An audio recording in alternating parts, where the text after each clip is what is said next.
آپ نے بھی زندگی گزاری ہے, ہم نے بھی زندگی گزاری.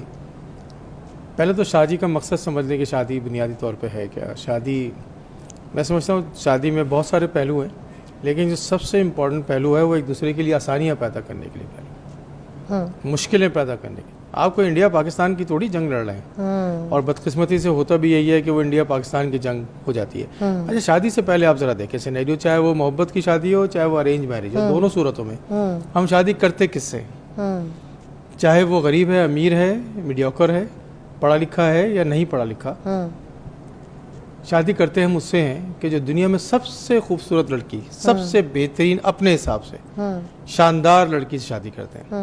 یہی میرے لڑکے کے لیے ہے, شادی ہم اسی سے کرتے ہیں کہ جو ہمارے حساب سے ہمارا جو داماد ہے یا ہمارا شوہر ہے یا ہمارا, وہ سب سے اچھا ہونا چاہیے, اسی سے کرتے ہیں نا. کوئی جانتے بوجھتے تو اس سے کرتے نہیں ہے کہ جس میں کوئی کمزوری ہے, جو بیمار ہے, جو کوئی معاشرے میں اس کا کوئی حیثیت نہیں. ہم کرتے اپنے حساب سے اسی سے.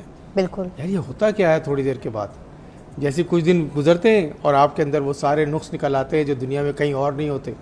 سب سے برا وہی لگنے لگتا ہے. سب سے برا بھی وہی لگنے لگتا ہے یا لگنی لگتی ہے. اس کے چلنے پھرنے پہ مصیبت ہو جاتی ہے, اس کے کام کرنے پہ, اس کی نوکری پہ, بندے کی نوکری پہ. یہ ہوتا کیوں ہے؟ اس کی وجہ, جو سب سے بڑی وجہ مجھے سمجھ میں آتی ہے کہ ہم ایک دوسرے کے لیے آسانیاں نہیں پیدا کرتے, بلکہ ہم ایک دوسرے کے ساتھ رائیولری میں چلے جاتے ہیں, مقابلے میں چلے جاتے ہیں. کہ تمہاری ماں, جیسے ابھی آپ نے کہا کہ تمہارا باپ. جب ہم اس رشتے کو میں سے ہم میں لے کے جاتے ہیں نا, تو بڑی خوبصورتی سے یہ رشتہ چل سکتا ہے.